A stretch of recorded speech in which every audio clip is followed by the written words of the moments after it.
like you prefer us trapped in melancholy with the wood wands of holly, suggestions that obliterate to camouflage the folly, attempt a mental robbery, executed sloppily, the hypocrisy, this mockery, and walk the talk with me. Put the hands up to touch the akasha, cause you know deep down there's something bigger than your wallet.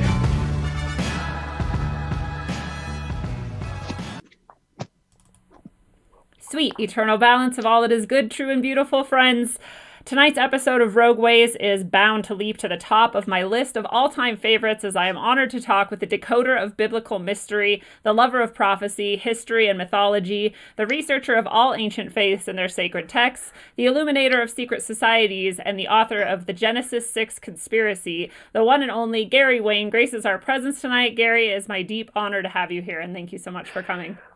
Well, thank you for inviting me, and so very happy to be here, and very much looking forward to the conversation. I'm sure the audience is going to find it interesting, as we're probably going to get into some pretty interesting things that maybe people haven't heard so much about. Yes, a lot of my fans were really excited when I told them you were coming, so I think that this one should hit pretty well. And I just want to mention a few things to people really quickly, that you can find much more of my content on rogueways.org. You can grab a tarot reading there while you're there. You can buy my book right now for a discount instead of from Amazon. If you want to PayPal me $15, that'll cut out the taxes and the shipping, and I'll ship it to you anywhere in the continental United States. So you can grab that as well. And you can get a free book if you want to subscribe to my Subscribestar at subscribestar.com/rogue-ways, or if you just search there for Rogue Ways. And my PayPal is paypal.me/Corey Sharman. All of those links and spellings can be found on the site at rogueways.org. And the last thing I want to mention is that the podcast is back for all of you who are waiting for that. It's up and running. You may have to paste the RSS feed into your specific app if it doesn't refresh itself. So you can find that on the site as well. And Gary, I like to start the show with what I call the pointless question of the episode. So if you had to name one activity that you felt like got you like closest to source or to God, or however you want to describe that, what would you say would be that one activity that got you into that space? I would go right back to the beginning of my path back to God, because when I was young, I had left. And, through social pressures and, just being young and the propaganda that happens in education. And so, and it was rather sort of shocking to me, because we were sitting around and we were actually, having drinks, and it was late at night, and my brother and his friend were over there, and all of a sudden one of them brings up this question about, how brave are you? And I'm going, well, what does that mean? They said, well, both your brother and I have read this book, and if you've got the courage, maybe you should read it. And I said, okay, well, what's the name of the book? And they said, it's called The Late Great Planet Earth by Hal Lindsey.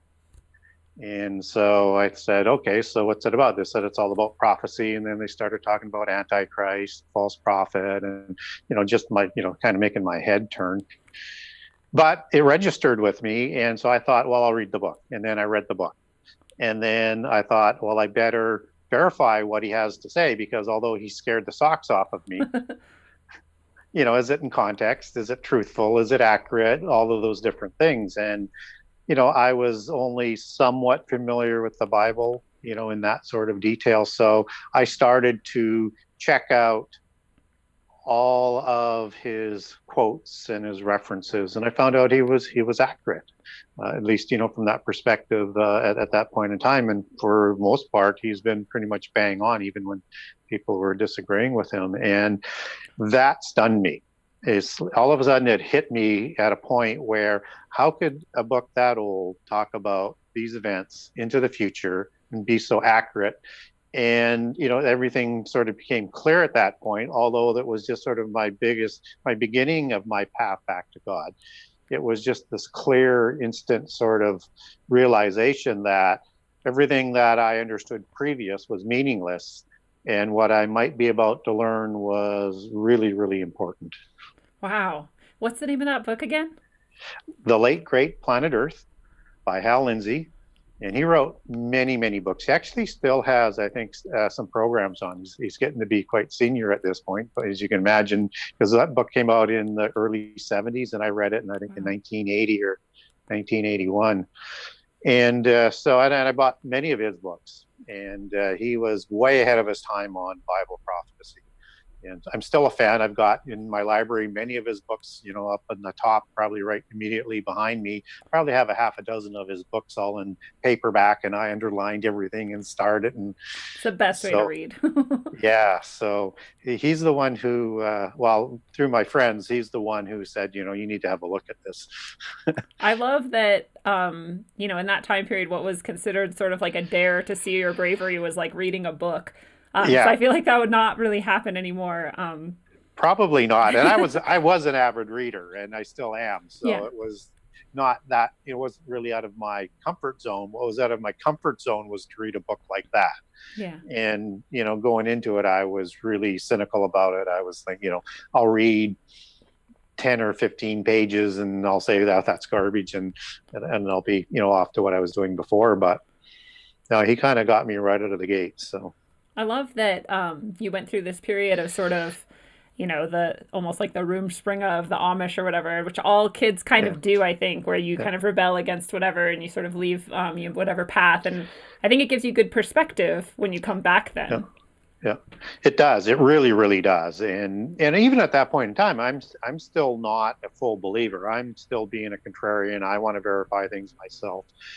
And when I was doing the research early on and logging all the different prophecy narratives because I wanted to understand it all, and I was logging a whole bunch of other interesting things that would have come up, like the giants, which I kind of just brushed aside at the beginning. But when I got to the New Testament with this sort of in-depth, line by line, taking of notes and filing everything, after you get through the first four Gospels, and before that even, reading the words of what Jesus had said, it was, again, probably the second most important, or the most important. I'm not sure which order to put it in, but to read those words, and it just hit me so clearly that nobody of a human being sort of substance and understanding could write these words.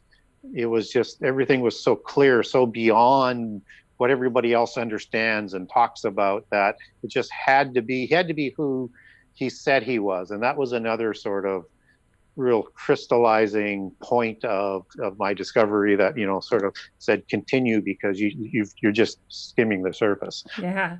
So you then didn't really grow up too much in the Christian faith, or was it sort of a passing? Oh no, my parents took us to church quite regularly, and I went to Sunday school, but as I got into the teens, they weren't doing, you have to go. Yeah. And I started to say, no, I think I want to do what my friends are doing, and just sort of leave. But but it was good, because what I learned enabled me to understand better the flaws of the philosophy and the knowledge and everything that it's based on. So I could critically ask both sides, not only of what is written in the Bible, but again, push back on the questions, because you don't, when you're brainwashed, you don't ask those critical questions. But now I was asking those critical questions back in that direction as well, and there was no answers. But the more I dug into scripture, the more answers I found. And how much more powerful to come to it on your own choice, like you said, and as a critical mind, and then, fully embrace some of those tenets in that method instead of like the brainwashing, like you said, it's just more effective, for you and everyone else. What it underlined with me, as well as most people, in Christianity kind of take for granted, even though they may be doing it anyway, subconsciously, is being a Christian is a choice you make, not just every day, but in sort of every sort of moment that happens. And you have to continue to choose God and Jesus and the Holy Spirit all the time, because if you stop, then you start to backslide. Yes. And at least I do, because I'm probably a little weaker than most of other Christians, and I need to stay focused. Yeah. I mean, I think that's kind of, it's cool, because in the in the Quran and in the sort of Islamic tradition, the idea of jihad was actually more intended, from what I understand, to be directed inward, where you're always constantly asking yourself, and in this moment, am I doing kind of like what's in line with my highest self, or however you want to phrase that. And I think that concept has sort of been lost, and I don't see a lot of people of any religion really practicing that, internal sort of self revelation over and over again, which I think we really need. No matter what your belief system, that would just be a good practice, right? Yeah. Well, and if you don't, approach it with that humility and place in the universe, and that you're not replacing yourself as a god, as so many of the other sort of theologies and things that are out there do, you can't fully position yourself to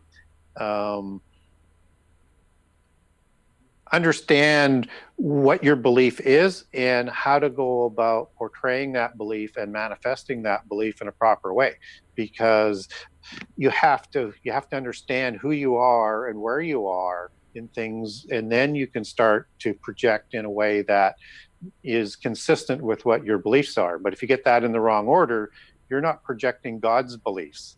You're not reflecting God. You're reflecting your own self arrogance and your own doctrines. Yeah, I love that. Well said. So how did you, after that, you're sort of still pretty young and you're digging into all of this. How did the world sort of start to look to you? Was there like a lot of disillusionment or? No. I found that, it made sense of the world. The more I dug and the more I started to blend in my other knowledge of mythology and history, which I'm a very, big buff of, and it was, reading that right from a very young age, it just made more sense. And it's, it's a little bit scary to understand that there's a set period of time of this age. It's going to continue, but the period that we're in, and that we may be on the edge of the end of that period, and that nobody should wish to go through it. No. Even though the outcome is going to be good, and we know what that outcome is going to be, you should not want to go through that. And the understanding that I may be going through that based on my understanding of Scripture, and I'm not saying we're in the last 7 years by any stretch of the imagination. I'm not saying I'm a prophet. I'm just looking at what it says in the Bible, and my gut feeling is, and what I think is we are definitely in the fig tree generation, and things are starting to come together in a way they've never have before. There's still significant things to still come together, and we can't get those things out of order. Because prophecy and Scripture has to be complete, and it can't contradict itself. And so when people get ahead of themselves with when the rapture is going to happen on this day or that day, or there's a sign that was out in September a couple of years ago of sign of Revelation, and they get the chronology out of order, it's not going to work. And it's something that you have to, I think, just take a step back and try and get an understanding of what is that chronology. And the only way of doing that, in my opinion, is you have to go back to what Jesus said and place all other verses and prophecy and all other doctrine and anything else around what he said. Put that around what he said, not vice versa. And people get that backwards. And when you get that backwards, then nothing really makes sense, and you have all of these conundrums that come up. So what do you think? What have you seen that has happened that's sort of in alignment with prophecy and Scripture that is showing you that we're sort of getting closer and closer to that time? It's the alignment of what has to be in place. And so it's an easy out to say, okay, well, the southern kingdom of Judah is back in Judah as of 1948. And now there's Jerusalem in 1967. And so there's a generation there, and we don't know whether that's 40 years, 70 years, or 120 years. So we have to be careful. My gut feeling is probably 70. My gut feeling is it's probably Jerusalem. That's the countdown, because that's where everything centers around in terms of relationships in the Bible and with end time prophecy. And so when I look at the Pope that we have today, who is changing doctrine and is preparing his church to be a major player in the universal religion, which has to be built first. Yeah, that's been a weird one for me. And you see all the things that he's going on there, and you see the world that is trying to form the political institutions and I'm not a fan of individual countries in terms of the 10 king empire of the end time. Yeah. I'm more of a fan of groups of nations, trading blocks, spheres of influences, that the globe is divided up into 10 regions, which is exactly what the secret societies and the globalists are trying to do. And in fact, the Club of Rome, which answers to the Rosicrucians as you get into the hierarchy of the secret societies, which is 50% of the purebloods. But most of the Club of Rome would be of those pureblood bloodlines, and it's sort of an offshoot of that hierarchy, but still reporting to the upper class of the Rosicrucians and into the Committee of 300 above that. They divided up the world into 10 groups of nations back in the early 70s, and they were created in the the late 60s. Wow, I missed that entirely. I did not know that. Yeah, and when I was growing up and I was still young, and I come from Canada, and on CBC News they would have the national news every night, and they would show Pierre Trudeau, who was the prime minister, father of Justin Trudeau today, going into a meeting called the Club of Rome, and this is a big secret meeting, and they showed it twice, and it never showed up again afterwards. But he married a Margaret Trudeau, or Margaret Sinclair, who has the bloodlines back to the Sinclairs of Scotland, who created Freemasonry. Wow, and that's the offshoot bloodline of Justin, who's the prime minister today. and he had a scandal early on in his career as prime minister, and he should be out, but he's not. Yeah. Got reelected, but he went and had a Christmas visit on an island with the Aga Khan. And the Aga Khan is the leader of the Sufis. The Sufis are the mystical religion of Islam. Yeah. And this generational friendship that's involved here. And when you understand that he comes out of polytheism with the Gnostics, and that the Templars were originally organized and given their organizational structure from the assassins, which come out of the Sufis, and that's the organization that comes back to Europe, and that the St. Clair family was actually part of the creation of the Knights Templar in 1090 to 1099, not one of the mentioned partners, but a battle partner of Hugh de Payan. And you just can't make these things up. And the coincidences just are not believable. No. So you have to start saying, well, and then they track their genealogies all the way through. And of course, the Trudeaus are one of the first families that came out of New France, or from Old France to New France, and have been a big part of the families that run Quebec even to this day. And just shape like the whole world. And just shape the whole world, yeah. Wow, and this, like you said, it's too much coincidence to be coincidence, and so anybody who's like, oh, this is just kind of like the way things are, it's like, no, you're a coincidence theorist, rather than me being the conspiracy theorist, because mine is actually more rational than yours. Like, it makes more sense that this is intentional than that this would all happen by accident somehow. Yeah. You get the mathematical zero pretty quick.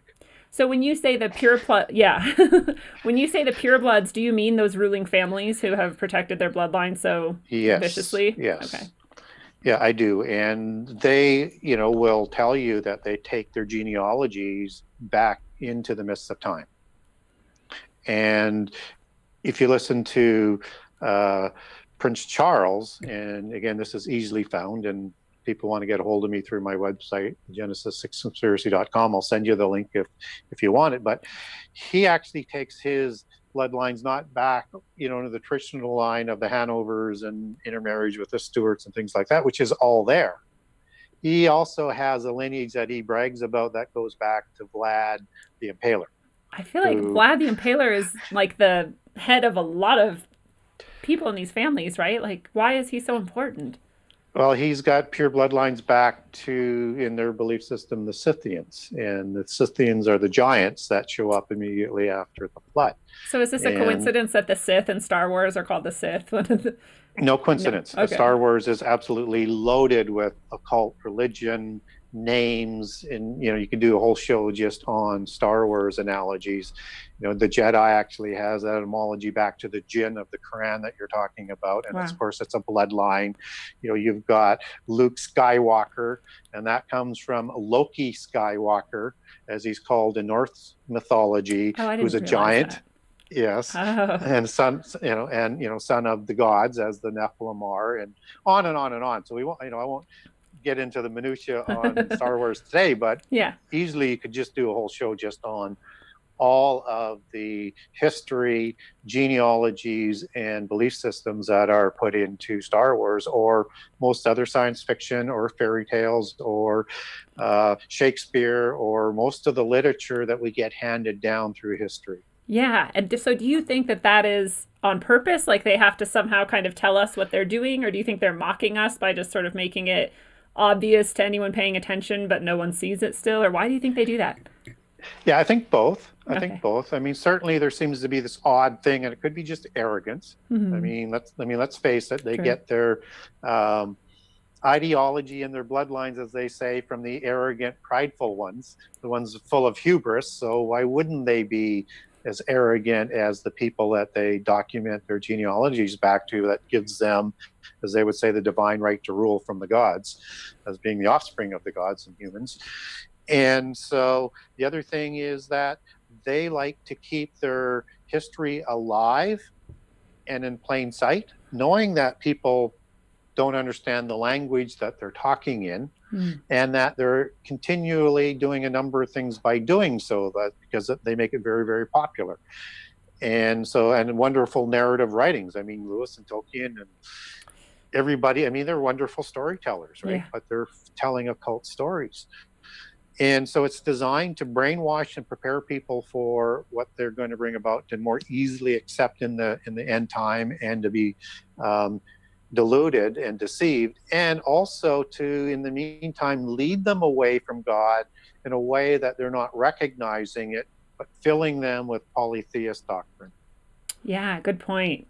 It is interesting that it's like we've been primed, like you said, to accept all of these things that are sort of coming. And what bothers me about all of it a lot is that it preys on our sort of good nature. Like we're, as beings, we have that internal goodness, I think, that spark of God in us. And so we want to live in happiness and treat each other well and like not hurt people. And so they're like, oh, well, if you don't want to hurt people, you have to let, for example, transgender people come teach your children about sexual issues. And it's like, no, I don't actually.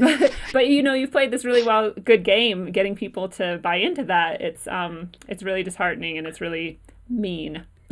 Well, and again, it's part of their liberal sciences, which goes back into prehistory and is deeply connected to the creation of the giants and the Enochian mysticism, which was the religion that was forced upon the antediluvians, and then again after the flood, as it crosses the flood.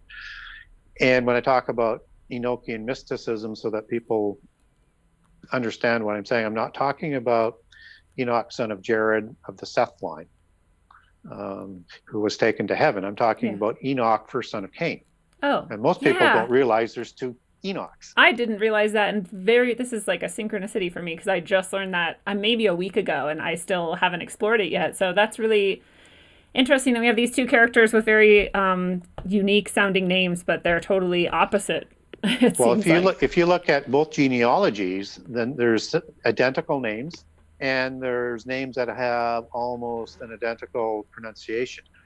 And so there's these two competing bloodlines. And what's interesting about, Lamech is another name that comes on both sides. And Lamech of the Cain line has 4 offspring that most people don't pay a lot of attention to, with Nama and Tubal-Cain and Jubal and Jubal. 4 of them. And they're all assigned, except for Nama. Well, even Nama's assigned some sort of knowledge, but a discipline, right? And Tubal-Cain and Enoch are the 2 most important antediluvian patriarchs in Freemasonry, Rosicrucianism, Illuminati, and the Gnostic religions. And Jubal as actually one of the individuals that was developing Masonry in their belief system. And it's the combination of of this knowledge and the development of the mystical religion and the development of this knowledge that will marry up with the knowledge of the gods, as the polytheists will call it, or the fallen angels, as we would understand that, taking on context from the book of Enoch. But we get this knowledge that they're talking about with these four in the Bible that's hinting at something's going on with these patriarchs. And this is the formation of the first secret society at the time of the creation of the giants. So you have this organizational structure being created at the same time that descends down from this knowledge taught from Adam, who has, this is their beliefs and their records, as the history of Freemasonry talks about, and the Polychronicon, is that Adam is taught knowledge in Eden, which makes sense because he's an agrarian there, right? And Eden as well, and they need to know the seasons, so they need to know astronomy, they need to know math, they need to know things to grow crops and to raise animals. And so there's this knowledge that is being sort of as kind of the subtext of the narrative in Genesis 2 that is going on there. And of course, what is also thought is that if he's in contact with God, then he's probably learning a lot more. Like there's, again, part of the unwritten sort of context, if you want to sort of add that in there. But it's this knowledge that he keeps and remembers that he takes from Eden after being ostracized after the fall, that he now teaches to Cain and Abel. And of course, Cain kills Abel. And then Cain is ostracized. And of course, Adam and Eve are going to teach this knowledge to Seth again, which they're going to use to become an agrarian society, which is this other line. And this knowledge is developed by Cain, and he's said to go to Nod and build a city, which again is Masonic knowledge, right? Is what is, and certainly how the Masons would describe it. And of course, we're not told for a city for who, and that's another rabbit hole. And he takes a wife, which is not really accounted for properly because there are no more siblings born until after Seth is 130 years old, and then siblings, brothers and sisters are born. And we understand that because these are first fruits being offered by Cain and Abel, that they're probably somewhere between 20 and 30 years old, right, doing their first crops, maybe maximum of 40. And so you get this gap of, somewhere between 80 to, let's say, 40 years where there's no way that there's a wife there, but he finds a wife somehow. Again, another rabbit hole. We can go down that rabbit hole if you like, but but he applies this knowledge, right, and builds a city that he has this knowledge. And it's Enoch, his son, who's born quickly thereafter, who develops this knowledge into the 7 disciplines that we know as the 7 liberal arts today. Oh, wow. And they're exactly the same. And they were created to do the same things that they're doing today, which is to not give God credit for anything, to degrade God, to build monuments to their pantheon and honor their pantheon of gods, and to lead people away from God. And it's all indoctrination. And it's all indoctrination. And this is what marries up later in the generation of Noah and Jared with the illicit knowledge from heaven that makes this exploding catalyst of developing knowledge very similar to what we're having today. And the offspring, as well as the Nephilim, who are going to usurp the kingships, and then are going to set up this organizational structure of the pantheon of gods, the mystical religion, the secret societies developing the knowledge, and the giants to enslave humankind and to destroy them, because they don't want humans to, the fallen angels I'm talking about here, and their offspring, the Nephilim, they don't want humans to achieve their destiny, which is to be raised above angels in the future time. And I call the Nephilim the second revenge in my book. First revenge is the fall. Yeah. So their motivation is they've already rebelled and they want a realm on their own. I don't think they ever thought they could defeat God because they know how powerful he is. They knew him intimately. God created them, yet they still rebelled. But I do believe, as in Isaiah 14, that they wanted to have a realm of their own, just as Satan said, I want to have a realm of my own. I want to be like God. And they want to be separate from God. And that's what they were trying to do in the initial rebellion, and what they've been trying to do all the way through with destroying humankind that would justify their rebellion, because humans would have rebelled in a way that would justify their rebellion. And you have this playing out all the way through until the resurrection, which they didn't anticipate. And scripture says they didn't anticipate the resurrection, otherwise they wouldn't have helped getting him crucified. Remember, Satan's the one who jumps into Judas to make sure Jesus is betrayed and can get it over the hump. So he kind of avatars Judas, just as I think he does with Nakash and Eden. But so all of this is going on, and Jesus, I think, in First Peter is actually telling the impassioned and most evil of the fallen angels who were locked in the abyss. He basically said, the rebellion's over. You're going to the lake of fire, just as Matthew talks about, that they're going to go to the lake of fire in the end time, and then Satan in Revelations 1,000 years after the end time. And so all of this is sort of the backdrop to what's going on with all of this knowledge and this parallel bloodlines and this what I would call counterfeit religion that's going to cross the flood, along with giants showing up after the flood, and is going to try and do the same thing that they're trying to do before the flood. I know that was a bit of a rant. No, it was awesome, because you just sort of encapsulated like everything that we talk about on the show into one really cohesive narrative, which is really cool to hear. And it's fascinating to me that like you're saying, there are corollaries to what they've created and how it's playing out now are one-to-one. I didn't realize the 7 liberal arts were created at that time, and that's where we get that. It's just fascinating to see how well it fits, and I'm sure you've got a lot more examples of things that we can see right now that fit perfectly with either prophecy or these sort of structures that were created back then. But I'm also fascinated to hear about just kind of the process, because you hinted at something about the science of creating the Nephilim, and what did you mean by that? Well, not the science to create the Nephilim.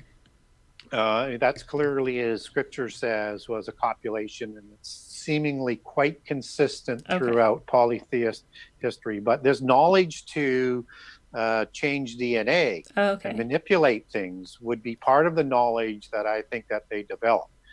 And so I like to say that because, and I focus on, and I'm just obsessed at always digging deeper. I love that. And thank you. And so when I look at words like it says the whole world was corrupt at the time of the flood, I want to know a little bit more about that. And so, that's the Hebrew word shakah, and that means degraded, destroyed, vile, all sorts of horrible things. So it's not just meaning in the flood narrative that there was just violence. It's saying the whole world was corrupted. And so the only way that you can really do that, other than spiritually and with, by governing it and doing all sorts of horrible, abominable rituals and things like that, but from a physical perspective, is to change its DNA structure or its genome structure. And I think they had the ability to do that. And so when I read about in mythology and polytheist accounts, all of these interesting and sometimes fabulous types of creations, most of them awful, whether or not it's chimera or it's centaurs who are actually created in a cloud, which sounds off Earth in Greek mythology. And you kind of wonder is that a bit of a DNA manipulation as opposed to a sexual copulation? It's not clear in the mythology that it's one or the other to me in my readings of it. But I think all of the plant genomes were changed for the most part.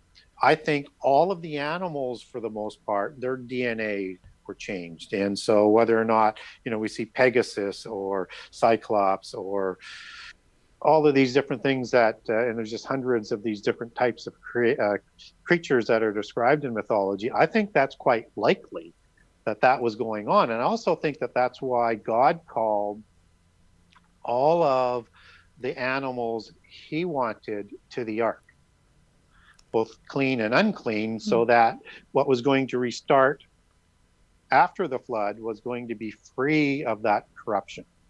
So he would have known which animals and representatives of those species would go on the ark. And the word kind is always understood and defined coming out of Hebrew as a species.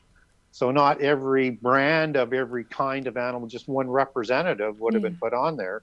You know, two of an unclean and 7 pairs of a clean variety went on the ark. And I think he brought them there because he knew which ones, and he selected the humans for the same reasons. And if you understand that giants were actually real, which I'm sure most of your readers understand, or your listeners understand, and that they were intermarrying with the giants and with the Canaanites. And, you know, as you get down into the generations, that most of the humans were probably corrupted physically. So the whole earth was corrupted. And I think that's the larger meaning that was going on, and part of the reason for the restart. Yeah. Wow. That makes a lot of sense. And it feels like that is what's happening right now. Again, it's our DNA is being accosted in so many ways through chemicals and what we're eating and drinking and the things being sprayed on us and 5G and all these EMF technologies. And it just feels like that same scenario is going down again. Well, I think that's exactly what's going on. And again, I mean, the flood was the first apocalypse. And just as in the book of Peter we'll talk about is this time the apocalypse will be apocalypse by fire instead of water. And Luke connects Sodom and the flood as the same warning of the days of Noah and the days of Lot. So transitioning from flood to fire, because Sodom is destroyed by fire. Mm-hmm. And when I look at what Jesus says as the days of Noah, again, I don't look at that as just, you know, going on and intermarrying. I mean, the disciples asked for what will be the signs of your coming and of the end time. And I do believe that people will be just going on and not expecting it, and for a whole bunch of different reasons, but it's part of the overall signs. And so it's greater than that. And I think that when you look at the days of Noah, the specific words that he used, and then you look back in Genesis 9, when it gives, you know, the age of Noah being 600 years before the flood and 350 years after, it says, these are the days of Noah. He used the exact same words so that we would understand what was going on immediately before the flood, immediately after the flood, so that we could better understand his signs and warnings, which included the superficial text of that people will just be going on about their business and will be surprised. Yes, but it's the days of Noah, and with that knowledge that they had and what they were able to do to corrupt the whole earth, we're just now catching up to. Yeah. Which again is another reason why I think we're getting closer to the end. And when you start to understand that what we've been told about how undeveloped the antediluvians were, it's a myth. Yeah. I mean, it's designed to mislead, because there's no way they could build the pyramids or Machu Picchu or all of these other megaliths around the world that we can't even do today yet. Yes, absolutely. I am in agreement. And this kind of mixes with the whole fascination with Tartaria and the mud flood sort of reset idea too, is that there's this past that we haven't accounted for. Yeah, and it's interesting that, you know, the Tartaria is getting to be sort of, you know, a subject that people are really starting to dig into. And again, we have to be careful with that as Christians. Yeah. You can understand it as context, but understand it from the Bible, because at the source of the story of Tartaria is a polytheist beginning. Mm-hmm. So what they would say is that the people of Scythia are the original Tartarians. Oh. The people of Scythia, and who are the founders of the Celts, and these are the people the descendants of Japheth would have married into. That's why you have giant names like Gog and Magog, which were the offspring of the god Iapetus, which in some versions would be Poseidon, because they have similar mythologies, and I think they're they're kind of one of the same when you start looking at it closely. But they're the offspring of a god, of a fallen angel. Well, I think they took on the names of those giants because they were intermarrying in them. And there's other accounts in the Bible where patriarchs will take on the names of a giant that or has an etymology that comes from the name of a giant. Makes sense.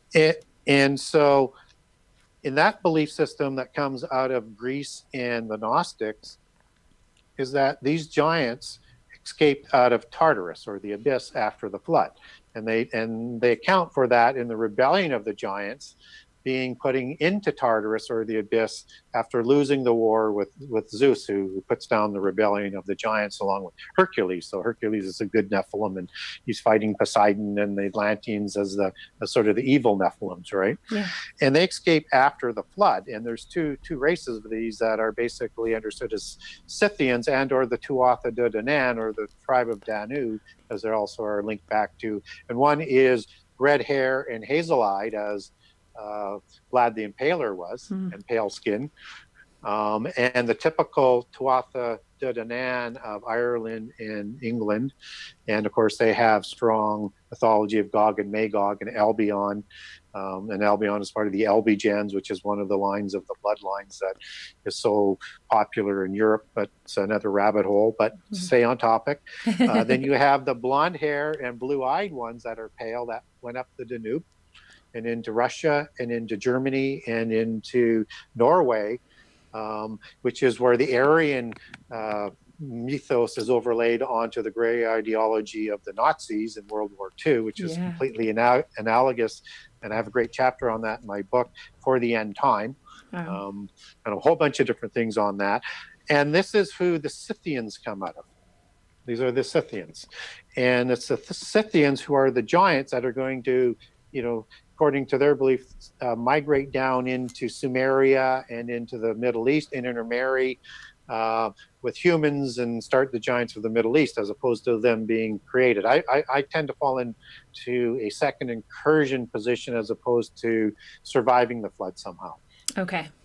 Okay, so although I'm open to all options, but my favorite position is second incursion. And from these nations, you get the root of Tartarus, Tartaria, and as they migrate also to the east, they start creating these forgotten empires. Wow. Right? And it all feeds out of that. Now, so it has that sort of common history, but I would correct it based on scripture. And although, I won't rule it out that they survived the flood, because we don't have a smoking gun verse. And I've got a great document for people who want to get a hold of me for second incursion. But I'm open, and as I talk about throughout my book, that, like Epic of Gilgamesh is a terrific example of Utnapishtim being 2/3 God, 1/3 human, and all of his family are the perfect archetypical giants as well that he takes with them, and they survive on an ark. So it's either a parallel story or a corrupted story of the Genesis account. But the details on the macro level are similar, but not on the micro level. So they part company fairly quickly. And Gilgamesh is also a Nephilim. He is 2/3 God, 1/3 human, as he's described in it, but he is created after the flood. So actually what the Epic of Gilgamesh talks about is a survival story of giants on an ark and a second incursion, just as Enkidu is a second incursion one. So I'm open to it, but I would say that it holds better in the Bible as a second incursion, although I can make some very good legal arguments in terms of how the Bible would leave open that they survived it. For example, God said he was going to save everything he created in the flood story. He didn't create the giants. The fallen angels did with humans, right? True. So if the fallen angels interceded to save some of their kind on another ark or in another way, and there's lots of theories, whether it's in the ground or off the earth, and or somehow on the ark, which is the third sort of bucket that I throw it into, and my least favorite one, because it just doesn't make sense of some of the events, in my opinion, after the flood. But again, because we don't get told exactly how the Rephaim, as they're going to be called after the flood, show up, we have to be open to the prospect that it could be somehow on the ark, whether it's DNA, or as some of the Gnostics will say, some of the sons were giants or the wives were giants. But I think there's DNA that is, been across the flood to create the 4 races afterwards that might come through the wives. But I'm not convinced that the DNA is in the humans, because they were picked to be pure. Right. And when you get let's say the Rephaim, and so that people know what I'm talking about, you get Rephaim in Genesis 14. So except for 3 times in the Bible where it says giant in the King James Version, that is twice in Numbers 13:33 with the embellished part of the report. There's Nephilim to scare the Israelites. And I'm not saying it was a completely false report, but the ones who were corrupting it were just trying to scare people. But when Joshua and the other ones are talking just a few verses before, they're talking about the Anakim, and I'll come back to them in a second. They're being accurate about the giants are showing up. But all the other times, except for twice in Numbers in 13:33 and once in Genesis 6, where it says giant, it goes back to the word Rapha, and I am is the male plural, and or meaning one. So it's like the giant ones or the Rephaim. And so when you see the word seraphim, that's fiery serpent angel in plural, as in seraph. So I am is the plural, AH is the female plural. Fiery serpent. And so So anyways, back on track again, because I tend to go down different rabbit holes. I love it. So the Rephaim also have a kin branch called the Anakim that I mentioned. And the Anakim are said to be Rephaim in Deuteronomy 2, just like the Horim and the Avim and the Emim and the Zamzuzim, and there's more. But we have an actual patriarch for the Anakim, who are Rephaim, and that is Arba, who is the father of the Anak. But we don't have Arba show up in the Table of Nations. And we don't have Rapha show up. So if Rapha was the patriarch, or the first one, we don't have his name showing up in the Table of Nations, nor with many of these other vernacular names for the different tribes of the Rephaim after the flood. What we do get, what people will sort of rely on, are these family of names that come in Genesis 10, who are part of the Canaanites. And so Canaan has 2 sons, Sidon and Heth. I combined the 2 names into one to shorten the story. And so we know the peoples that they're going to create, and they're going to be the patriarchs, and they're listed as the Sidonites and the Hittites. But now we get like the Jebusites and the Amorites and all the other Canaanite nations. They don't have a patriarch. So the traditional sort of story is, as well, those are the nations that came out of Sidon and Heth. But of course, the Bible doesn't say that. But they're called family of nations. And so what's going on here is that they married into some people. Canaanites did, probably daughters. So that the patriarch name would have been Rephaim, and the Rephaim lived in the promised land. So the reason you don't get that patriarch name like Rapha and or Arba is because there are giants. And they're not in the Table of Nations. So they outside created of God's hybrid creation.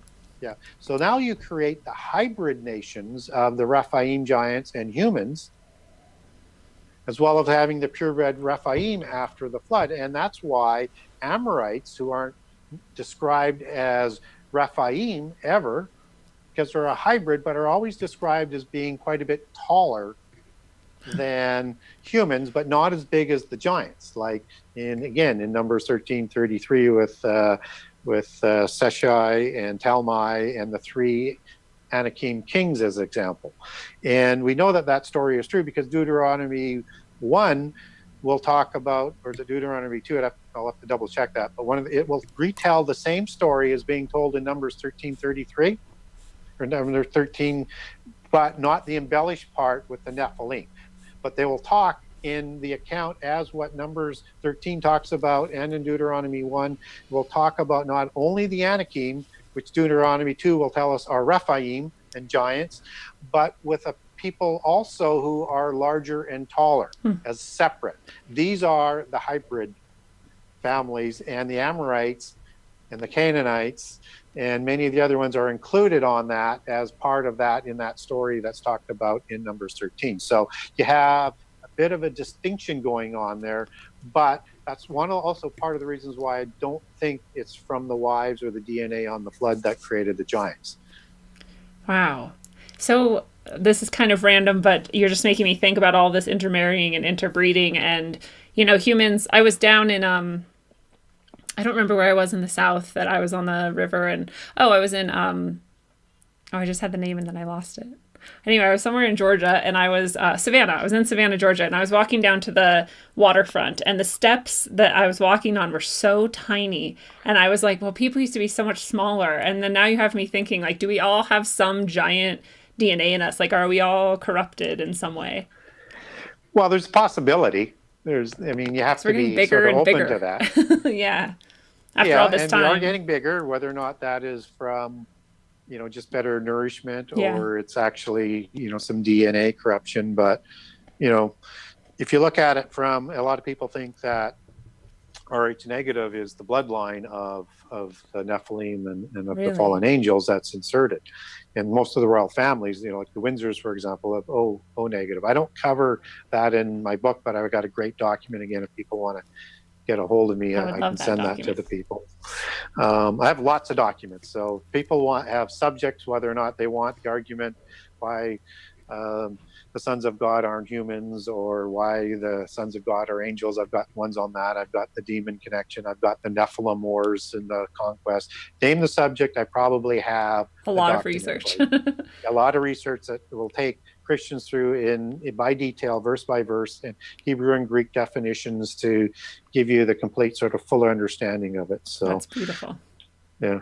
Thank you for that. Yeah, I definitely want to know about that because I am, and maybe I shouldn't admit this because people are then going to start thinking all kinds of things to me, but I am Rh negative and I know that it's a smaller, portion of the population. And I always hear so much about it and I don't know which things to believe and not to believe and what kind of is true and what isn't. And about 15% of the population. And again, I don't include it in my book because there's no smoking gun proof. But I talk about the bloodlines. Yeah. And it's that real ideology of the Rosicrucians and what the Aryans of the Nazis believed in, that ideology that you could backwards engineer the blood and recreate the giants of old. Thule, as the Germans said, or Atlantis. And that's what the Nazis were trying to do. And so the pedigree is so important within the royal cult because the purer your pedigree is, or the more ennobled with other bloodlines of high purity levels, the higher your standing is within the cult.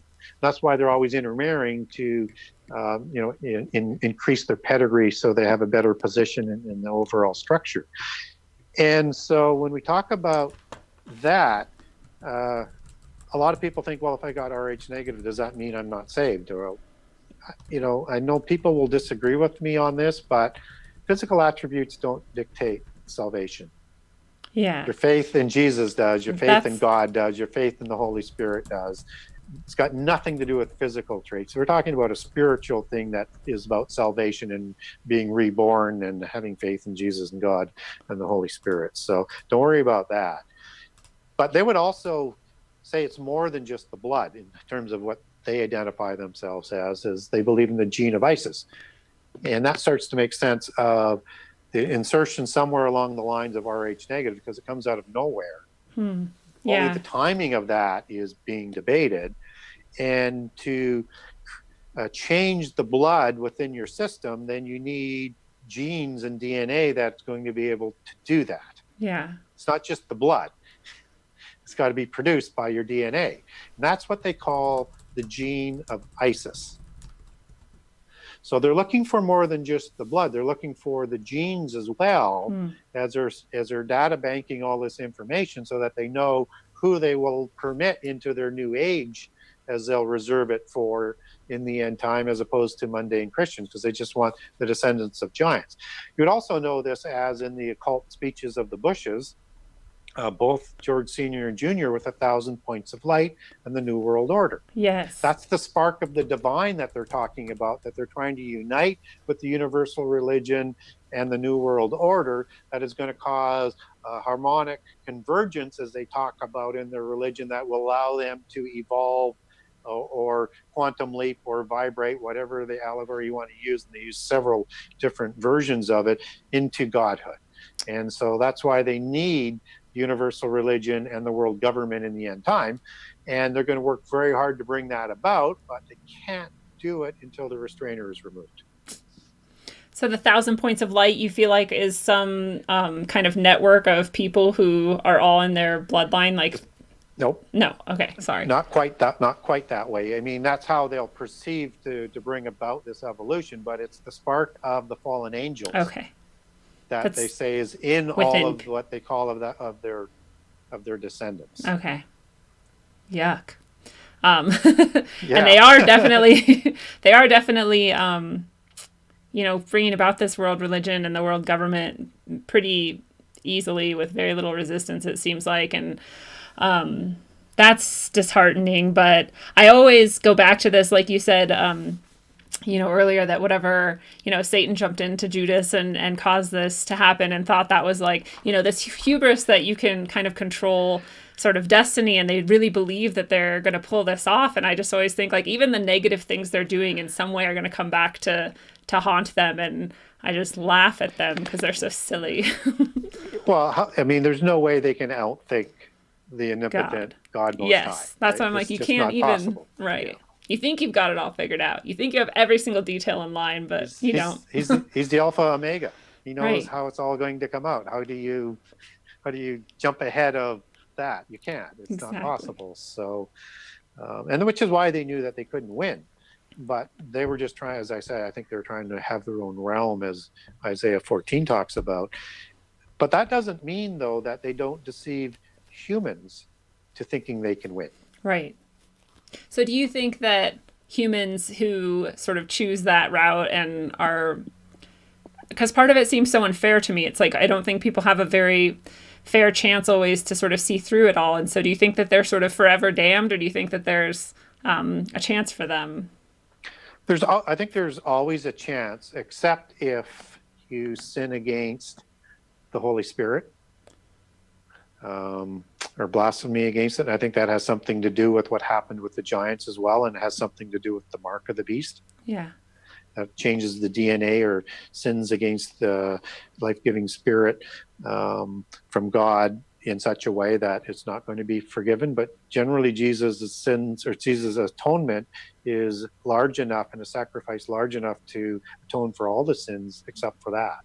So I think we need to be wary of that. And what do you think? I also think that we also have to, and it may be just limited to the last 3.5 years, but clearly it's not just the mark in the last 3.5 years. It's worshiping Antichrist and Satan as well.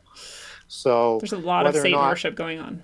Yeah. So if that extends even before, so if you take, let's say, an oath to Satan and worship him, can you be forgiven of that? I know you can't in the last 3.5 years. What do you mean by that, in the last 3.5 years? Well, it's not just if you take the mark. You may not take the mark, but you're still worshiping Satan or Antichrist, and you're still going to go to the lake of fire. Okay. To burn forever, right? Oh, so you're saying in the tribulation time, the last 3.5 years? Yes. Not the previous 3.5 years now. I'm like, what happened in the last 3.5 years? No. Okay. In the last of this age, yes. The last of the last 7 years. What do you imagine the mark of the beast is going to be specifically, if you have a guess? Still developing. Okay. I think people have been accurate in tracking its development, right from the UPC code, which still has 3 numbers that aren't registered and is still part of every chip system, and that's True. 3 sixes. True. As you have 3 sets of numbers, so I think that's part of it. And everybody said that was it at the beginning, except that we weren't in the end time yet. Yeah. And so people are now saying, well, it's kind of this really technologically advanced chip that's working with bots and everything on the inside of you and all sorts. And I'm thinking, well, you're on the right track, but it's not the mark of the beast. Yeah. It will ultimately be beyond that, and we won't know exactly everything that's involved until it's actually introduced, although we're getting glimpses of it. So I think people are on the right track. Yeah. But to say exactly what it's going to be, but I do think what it's going to do is do a lot of things that people haven't quite sort of thought about yet. And one of the things that they're going to have to offer to get people to rebel and to take the mark is offer them godhood within the physical universe. And that's what the religion has been offering all the way through. So they got to somehow make you immortal within the physical universe. They can never offer anything in the spiritual realm. Right. Only in the physical world. And so that means alternating DNA, clones, replacement parts, transhumanism, all these different things that they're trying to do. Also, I think that will also be a nice vessel for the demons to participate in the end time as well. Thank you. Just on the flip side of the coin. And beyond that, they also need the second pillar, which is knowledge. And so in their belief system, and which is why they've been developing quantum mechanics right from the beginning, which is all based in, as they say, to understand quantum mechanics, you have to understand the Upanishads and the Vedas.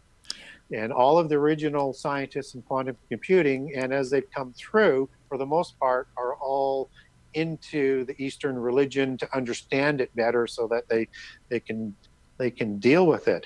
And in that belief system, they believe in quantum entanglement, which, you know, everything is transmitted instantly throughout the universe through quantum entanglement in different dimensions and all at the same time.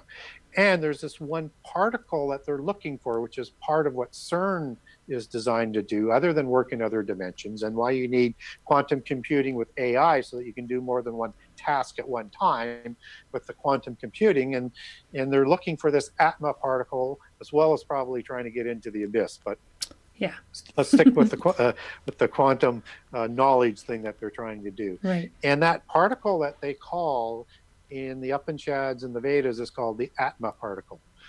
And some people say Atman with an N on. But it is a particle that merges or almost avatars like what Satan does with Judas, or as Vishnu in the occult religions with Buddha, or Shiva with Narasimha, which is the lion god that the Aslan character is based on in Lewis. That's another rabbit hole. And or the incarnation, as they like to call it, of the Christ consciousness. Right? Which is a term the New Age likes to throw around, which is going to be part of the Antichrist type of pedigree. And so this is a particle that merges with other particles and is the source of all knowledge in the universe, as they believe. And that can send that information everywhere instantaneously through that merging with the particle, through quantum entanglement, which is the knowledge that they'll want to be able to provide for that godhood that they're promising, I think, which comes with the mark of the beast that probably is inserted. It probably has all of this AI and bots and everything else that can tap into that as well. Yeah. Which would seem godlike to anyone who hasn't experienced anything of God. Yeah. And all of that, I think, changes your DNA and other stuff that goes along with it, which is partially why I think they're going to the lake of fire. Yeah, wow. And then I just have to point out, because these people will tell you directly, like there's video of like Geordie Rose and other people who are involved in this whole movement, and they'll say that they're contacting intelligences from other dimensions. And these are like the scientists who are supposed to be, you know, materialist and atheist, and everyone, you know, thinks that they're just doing this. They're not. And they'll say it out loud, and still people won't acknowledge how dark these workings are, and I just blows my mind. So let me connect a few dots on that for you then. So the Royal Society is the modern generative organization to education outside the church and the sciences. And all the organizations pay homage to the Royal Society today. They're also called the Invisible College. That's the Rosicrucian term. You know, that began with the Invisible 33 after the fall of the Knights Templar. But it's the Rosicrucians and the Freemasons who are going to create the Royal Society outside the church. They're going to use other organizations within the church, but outside the Catholic Church, to get control of science and education, and to do the same things that we talked about earlier, not give God credit for anything, degrade God, to build monuments to their pantheon, and to lead people away from God. They'll use anything to do that, including what seems to be secular, like evolution, because the goal is to lead people away from God, right? And they'll throw that away in the end time, which they say Theosophy, which is now New Age as it's evolved into, was the religion created by these organizations to bridge science and religion in the end time. So evolution's on the way it will be thrown out when they're done with it. And most scientists believe it's mathematically impossible anyways, but It that's, seems again, impossible, yeah. yeah. So the Royal Society, they called themselves, and they did this very publicly so that the Catholic Church would give them some room. They called themselves the last of the sorcerers and the first of the scientists. Wow. And the deal that they had made with the Catholic Church was that if you're not overtly pursuing alchemy and things like that, and the black magical arts that sorcerers would do, and you're just doing basic math and astronomy and stuff like that as a science, we'll let that go. And that held until the late 1800s, until they started to turn against the Christians again and the Catholic Church and take them back on. So it held for a number of years, but allowed them to get going. But all the organizations still pay homage to the Royal Society today. And this is a polytheist, Gnostic organization that believes in the fallen angels. Wow. The wizards behind the curtain. It's interesting. There's another synchro for me with the Royal Society and the Invisible College that we don't need to go into, but it's just interesting how this is lining up with my world. But what do you think about the Antichrist? Do you think that this is going to be one very charismatic ruler that sort of comes up and unites the whole world? Or is it going to be obvious to us who this is, or do you think they're already sort of in play? Not as obvious as people think, I think. So the first thing we have to keep in mind is that in everything I do, as I say, I place around with what Jesus said, right? And include all the verses and a whole bunch of other things. But he said there would be Antichrist, plural. So we're going to see a few. It does. And they're going to come from all over the world. And there's bloodlines all over the world, ancient bloodlines. Yes. And there can only be one. It's like that old Highlander series. I don't know whether you're familiar with that. Kind of another allegory for what they're talking about. Wow. There's going to be one ruler and one Antichrist. And so when you hear of Lord Maitreya, which comes out of Eastern mythology, or also called the new Buddha, and as an incarnation as a Christ consciousness, as I was making references to just a few minutes ago, expect one from there. You have in the Islamic religion, in the Shia sect, as opposed to the Sunnis or the Sufis, in the Shia sect, you have the Mahdi, right? And then you have, the Western civilizations that have, the secret societies, they have at least, and the bloodlines have at least 3 ready to go at any one point in time. So there's going to be more. There's going to be plausible ones, and there's going to be not so plausible ones. But we ought not to be pointing too quickly, because even when Antichrist negotiates the covenant of Daniel 9:27, he's still not Antichrist.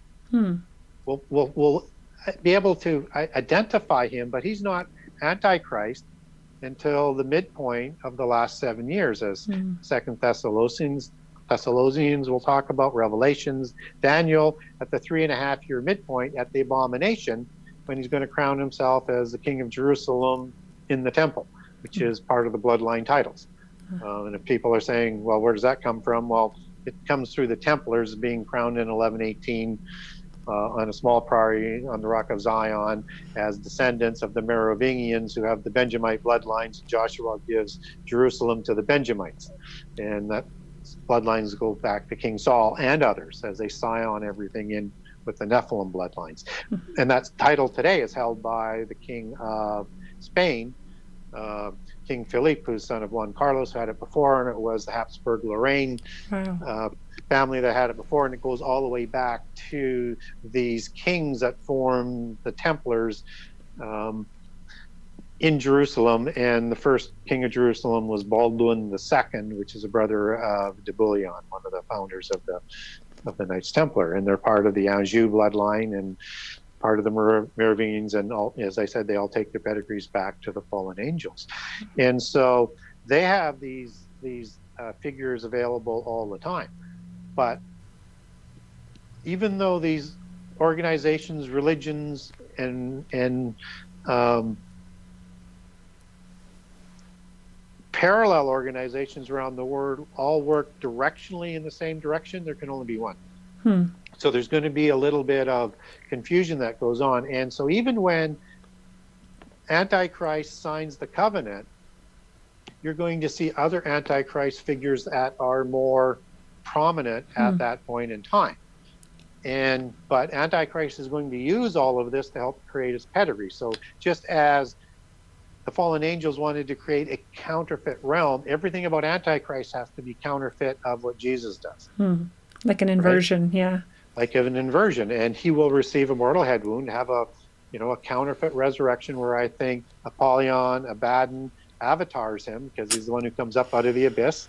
And we know he's a he, and it's partially human. So I think there's this entering that Azazel will do, and I think Azazel is a bad, and I have a great handout on that as well if people want that. And I'll connect them to the god of horses and all of the words as etymology goes back to Greek and Hebrew. It's a great handout on that. But to shortcut the story, I think he's going to enter Antichrist, who honors the god of horses, which is the Hebrew word Maus, which goes back to a series of words like Az, Az, Az. Put the El on there, and the scapegoat for Azazel, or Michael. All the angelic names have an El at the end, and that's the god of horses that he's going to honor in Daniel 11. So I think he's going to be rising in popularity there, but you're going to have the God War, Ezekiel 38 and 39, and this is the last days as opposed to the one at the end of the millennium. It clearly says that. It's also in Ezekiel 39, the time of the second Exodus. You're going to have, which is in the end time. So clearly we have the Gog War is going to happen before Armageddon does, and it happens just before the midpoint of the last 7 years, just before Antichrist becomes Antichrist officially. And it's the same war as in Revelation 9 when these creatures come out of the abyss. Azazel will come up out of the abyss. And it's the same war as Joel 1 and Joel 2. And of course, in Revelation 9, there's 200 million man army. So everybody thinks this is Armageddon. But he needs a fake Armageddon to rise to power. So when this war happens, everybody thinks it's going to be Armageddon. But it's not, and he's going to use that as part of his pedigree to claim his credentials as a false Messiah and deceive everybody. And if you take the word Gog back in Greek, it also means an allegory for an Antichrist-type figure. So I think the alliance of nations, as well as the names, is all indicating Nephilim and fallen angel influence and being part of. And when you connect that at the same time as the abyss is open to have all the unimpassioned or all the impassioned angels and the worst of those angels coming out of the abyss at about the same time, I think you have this nexus coming together at the same time when Abaddon will enter Antichrist and will take credit for the destruction. We know it's God, but he's going to take destruction for it. This is why Luke is talking about the time of the abomination. When you see Jerusalem surrounded by armies at the time of the abomination, Antichrist goes in with his armies after the destruction of this overwhelming army that's destroyed that Daniel talks about, and crowns himself as Antichrist. And that's when Judea flees to the wilderness to be protected by God, even though Antichrist and Satan are going to try and destroy them with the river that's talked about in Revelation 12, which again has at the midpoint of the last 7 years by the amount of days that are described in Revelation 12. And I think that is what he uses as part of, as I say, for his credibility. But what it underlines is that there will be other Antichrists, and we need to be careful of that. Wow. I just, as you're describing all that, I'm like picturing the technology that they're going to use to do it all, like weather warfare can create this river anywhere, and, or, weather technology can do that. And, this.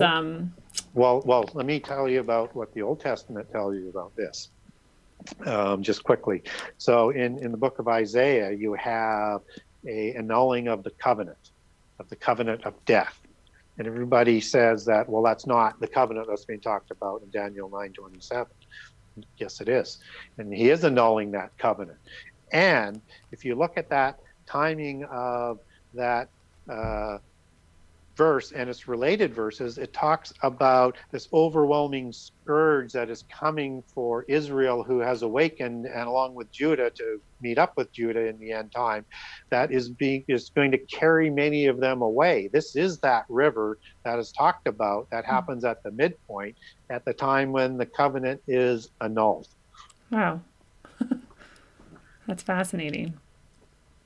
So I have a million questions and I'm trying to figure out which ones to ask. But a while ago, when you were talking about the Nephilim being outside of God's creation, not created by God, then I was wondering, would that also put them outside of God's judgment? Are they subject to that? Well, everybody's subject to God's judgment. I was hoping so, but I was like, is this their loophole or something? Yeah, no, just because they were illegally created and originally given the illegal counterfeit spirit doesn't mean that they're not answerable to the one who created the whole universe through his son, the word Jesus, at his command. They are all subject and under God and Jesus, and they will be punished. And so just as we have the fallen angels in the end time are going to go to the lake of fire, and Satan is going to go to the lake of fire after the 1,000-year millennium, after he's released out of the abyss again. And just as false prophet and antichrist are going to the lake of fire, now bring in, and again, I have a great series on this, Ezekiel 32, and understand who these kings are that are being talked about alongside the abyss and are talking to the kings of the earth in the end time.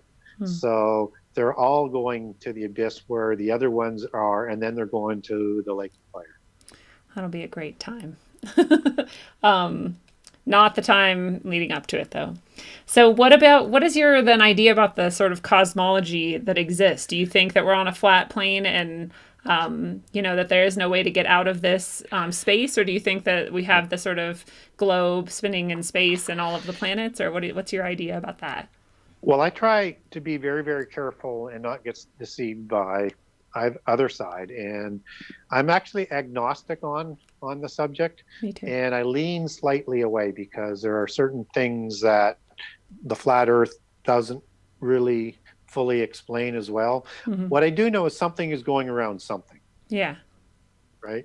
I do know we have 24-hour light for parts of the year in northern Canada, and then all darkness for a year. And so flat earth doesn't properly account for that. There's, eclipses and some other things.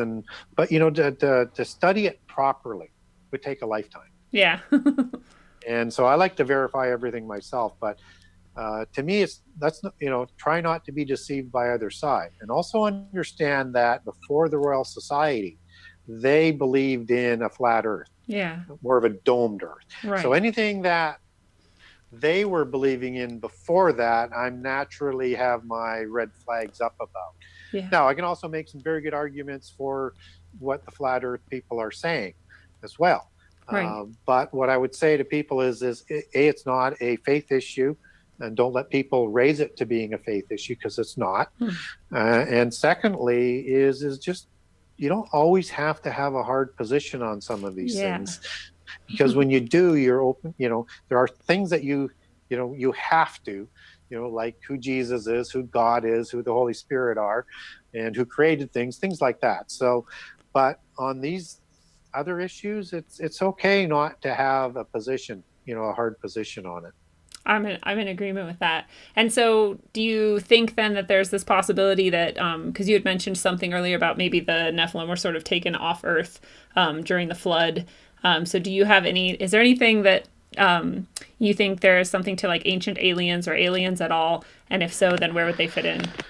Well, the ancient alien mythos is identical to all the polytheist accounts and what is being talked about in the Bible. Right. It's just through an alien lens, or with the Greek mythology, it's through a polytheist lens, and through the Bible, it's through a monotheist lens.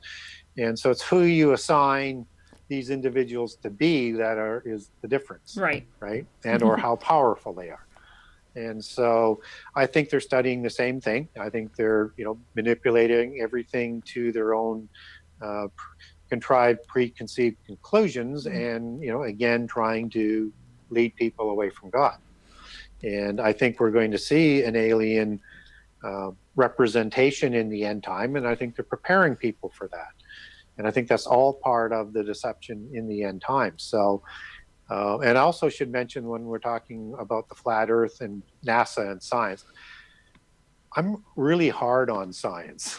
Yeah. I mean, and I don't believe everything NASA says. All I'm saying is be careful. Don't be deceived by either side. Yes, and like you said, you don't need to come up with a final conclusion anyway, so you can just continuously be agnostic, and that's okay in this way. People are frustrated when I say there's some things I'm agnostic on. Yeah. better to be honest, because I'm just not quite sure. Yeah. And I don't have enough information. So I think that's very noble, and I think it's a good example for others to see as well. And I definitely always warn people about the alien thing. I'm like, there could very easily look like aliens and walk like aliens and seem like aliens and still not be aliens. And so you really want to be extra careful once these aliens show up, that you're being very skeptical and open-minded, and hopefully staying kind of away from them, in my opinion. And I expect they're going to show us these different beings, and part of it is going to be there's this whole universe that's rebelling, as in Star Wars, against the evil empire of God of the Bible. And that's how they look at the God of the Bible, as the evil one. Mm. And so you're going to have this coming out, and it's going to be very, very realistic. Mm-hmm. In polytheist history, whether it's the alien mythos or it's in polytheism around the world and their mythologies that come out of their religions, you have different beings that were created before the flood, like we talked about earlier. And part of that is the fairy mythos. Mm. And in the fairy mythos, there's 4 different groups of fairies. One is the angels who come from other planets and led by the proud angel, and they had rebelled, and then they create the earthborn fairies, which are the Tuatha De Danann, as it comes out of fairy mythology, and the giants. And then you have the daemon spirits, the banshees, phantoms. These are the demon spirits of the earthborn demigods. And then the 4th classification are the elementals. Hmm. And the elementals is broken down into 3 categories, and they're mostly little people. And so you have the good-looking ones, the mischievous ones, and the ugly ones. And then the ugly ones, that's where the gnomes are. And in one of those and the gnomes looked after technology, genealogies, and general knowledge for the organizational structure that I talked about previously in the show. And in the fairy mythos, all throughout the ages, they have flying machines. Huh. Okay, so whether or not they survived the flood through these machines, or they're created again in second incursion after the flood, they're with us all throughout history. And the fairy mythos is in all continents, all cultures, all around the world. It's amazing. Just as we get the elementals, which are the rudiments in the Bible, which they would say in the occult world is the lowest order, which is what these little ones are. And we get the Gamadin in Ezekiel, which are on the towers of Tyr, defending it, and Gamad, which is the singular form of the male plural Gamadin, means a cubit. So these were, 2 foot high or less beings that were, shooting arrows off of these towers in the time of Tyr. But connecting and bringing this full circle and to connect the dots, you have a mythos that they call the Grey Neighbors in Scotland, or the Grey Fairies, which are part of the gnomes who come through portals and fairy mounds and kidnap people for a fortnight in different periods around the world, do sexual experimentation on, DNA experiments, or trying to renew their gene pool, and then they return them without memory. And I put 2 descriptions of this in my book. And if you didn't know I was describing a fairy abduction story, you would think it was a gray alien abduction story, because their descriptions are exactly the same as those gray aliens.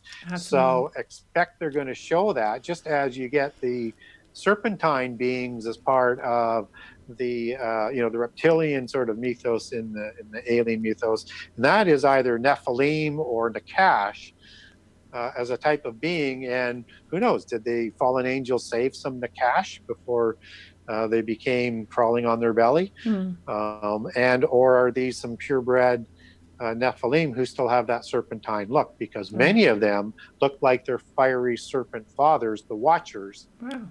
The seraphim angels, as I call them, fiery serpent-faced angels, and or dragons, as you put wings on a serpent, as a dragon, as it's known in antiquity. And you'd know these as feathered serpents, just like Quetzalcoatl. Yep, Quetzalcoatl. Yeah, and the Nagas out of India, or the dragon creator gods of China. They're all talking about that classification of watcher angel. Understanding there's three watchers. There's the cherubim, the seraphim, as Enoch describes them, and the Ophanim. And if people don't know what the Ophanim are, they are like a cherub. And you get that word that comes out of the wheels in Ezekiel and the flying throne of God, where you've got these eyes within the wheels, and the wheel goes back to the word Ophan, and the I am is the male plural. Oh, I didn't know that.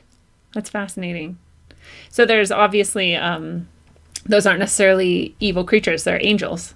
There may be some of them that are fallen, but there's also some that are not.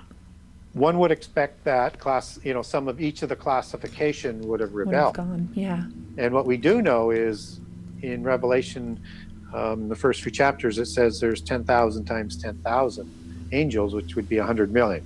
It could be an allegorical number, because in other verses it'll say, an uncountable number. But what we do know is by Revelation 12, with 3.5 years left in this age before the millennium, by then 1/3 of them would have rebelled. So if that 100 million is accurate, or just a number even representing a larger number, but as a minimum, you would get at least 33 million that rebelled. So there's a lot. There's a lot. And one would say from all the different ranks of and orders of the angelic realm. Wow. So I know you said that you have to go soon. Am I allowed to ask 3 more questions? Sure. Okay. One is, I wanted to know if you felt like there's any sort of active forces trying to stop you from getting this information out. Oh, all the time. Okay. All the time. From spiritual attacks to all sorts of human attacks, and trying to shut you down, trying to discredit you. My website gets hacked all of the time. My Facebook is hacked all of the time. I've got trolls, people trolling me. So yeah, but I knew when I jumped into this that was going to be the case. Yeah. And so how do you go about sort of dealing with all of that and keep going on this path and sustaining yourself through all of that pushback? I think if I felt like I wasn't reaching people, and that people weren't responding to what I'm saying, that might dissuade me that either I'm way off base or it's pointless. But people are coming back and are always saying, for the first time I understand the Old Testament. For the first time things start to make sense. For the first time the world is starting to make some sense. You've opened my eyes, and those types of compliments and communications. And I'm just a messenger. I'm not a prophet. I'm just I do research, and I'm just presenting what I found. But if I wasn't getting that sort of feedback, I would be thinking, well, I need to either rethink how I'm communicating or re-go over all my information, because it's not resonating with people. But I think truth resonates, and everybody gets that cognizant dissonance point where they have to start making some choices. And I know I can't convince everybody of all things. I can't even convince all Christians that giants were real. But definitely ask me for those documents. I'd love to have that chance. But what I do believe is that I'm planting seeds with people who I'm not convincing. Yes. And that, again, would be what I would go back on. I think ultimately, if I felt like I was reaching anybody, I would still think that what I was doing had purpose and I was planting seeds if I wasn't getting any feedback. But I know I would have self-doubt. There would be no doubt about that. Yeah. That's awesome. I feel like all of that is exactly right and the best way to be. And I also want to ask you where people can go to support you best, or get more information, or buy your book, which I think a lot of people are going to do right now if they haven't already. Well, the best way to get a hold of me is through my website, the Genesis6conspiracy.com. That's Genesis 6 with the number 6conspiracy.com. And on that website, I have a generous excerpt of all 98 chapters of my book. Mm-hmm. And so you can get a good feel for the book, whether it's a book for you or not. And what I will say, it has more information in there than you can possibly imagine. You are not able to speed read it. If you do, you might injure yourself, blow some brain cells. Yeah. You have to read it as you can absorb it. It's a long book, but it's written in a way that every chapter is a mini story that leads into the next chapter. So you can read it at your pace, and you can go back and find the chapter, because it'll keep coming up as the book continues to unfold. And it's an 800-page book. And there's 120 pages of endnotes. So you see all the sources. That's so perfect. So people can verify what I'm talking about and go find some other sources if they want to check that out as well. And on my website, you have an email, and you can get a hold of me. If you ask me a question, I will get back to you. If you're looking for a document, name the subject area. And I make this offer all the time, so don't say just, I heard you on a show. Send me some stuff. Yeah, I do 3 or 4 shows a week, so it all becomes a blur pretty quick. Mm-hmm. Just name the subject. If I've got a document on that, I will send it to you. And I do that at no charge. You can also ask me or get a hold of me through Facebook under Gary Wayne. And message me on Messenger there if you want to do that, or on Twitter at GaryWayne63, at GaryWayne63. And if you do ask me a question or request for a document, I will get back to you. That's awesome. And so where do you want to leave people with any kind of final words of wisdom that you want to leave them with as we're wrapping things up? What I would say is that don't be too concerned about getting ahead of prophecy. As I said, it is an ordained time when the restrainer is going to be removed, whether or not that's the Holy Spirit or Michael, doesn't really matter. And it will happen on God's time when it's ordained. And that all we can do is prepare for what's going to happen and prepare not to be deceived. So even if you disagree with my approach or what I say or what somebody else is saying, understand it in a way that I'm not going to be deceived. Yeah. And I'm going to base everything on scripture, because prophecy never tends to unfold in the way that people anticipate, and it always catches people off guard. And the best example I can give of that would be the people of Judea. When Jesus was born, they were looking for somebody else, and they had all of those prophecies, and they still missed the time of their Messiah. That's awesome. Perfect. Thank you for that. Well, fellow travelers of the path, it is a beautiful thing. This has been your analog, electric, concentric dose of wisdom, according to Gary Wayne. Gary, Genesis 6 Conspiracy sounds amazing, and I think a lot of people, like I said, are going to be grabbing that and writing all over the notes and everything, and your mind is like a steel trap, and it's just a pleasure to talk with you, and I hope I get a chance to do it again, and thank you so much for coming tonight. Well, thank you, and invite me back anytime. Awesome. It's been wonderful. Thank you. I think we could fill up a lot more time with all the questions I have left, but having open eyes is not for the faint of heart or the easily distracted. The methods of drawing our attention away from the center are myriad and meandering. Our judgments of entire faiths or cultures can never dismantle an attempt at finding truth. Our expectations of history and scientific materialism can be as dogmatic as any religion. When we intend to travel a path of revelation and discovery, we cannot take our preconceptions with us, and however painfully, we must cast them aside. So be brave enough to peer into your unquestioned column of givens and examine each and every one of them, and until that column is empty, travel well, aim for balance, and always look inside first. It's a one-on-one lesson, so do your homework. Make your dome hurt while up on earth.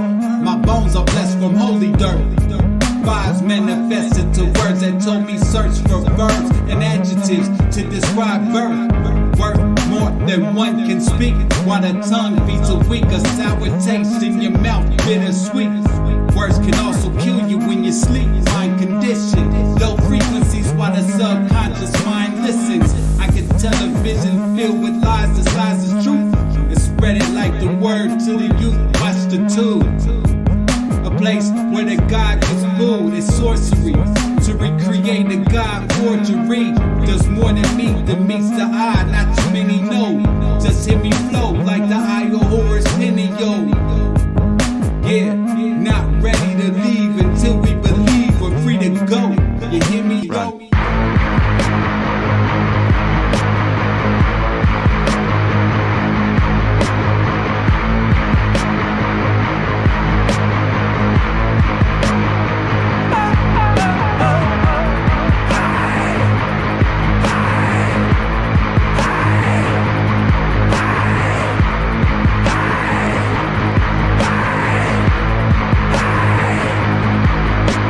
Sculpted from the ether, the material will eat ya. Stuck on this plane, lanes use jet fuel to greet ya. The dimensional three ain't meeting me on top of the fourth. Didn't climb Jacob's ladder to squab with a sword. Forged with Yggdrasil, branched down. Try quiet your lamps now. Ascension past the matter that they slam out they damn mouths. We ain't on land now, but they over understand. Sacrificing wisdom, hoarding dumber, kosher, wicked hands. Putting faith in worthless worship of the mortals. Artificial portals, mass ingestion of the black goo. Bioengineered morsels, conversing with machine elves. Bypassing maggots, they stuck on Android screens now. I'm scrolling emerald tablets. Moloch living lavish, off the backs of the savage. Them clasp hands at the Sabbath. Smack of energy damage, they done twisted the tongues. With nanotech in the lungs, the awakening's begun. All they really can do is fucking Run.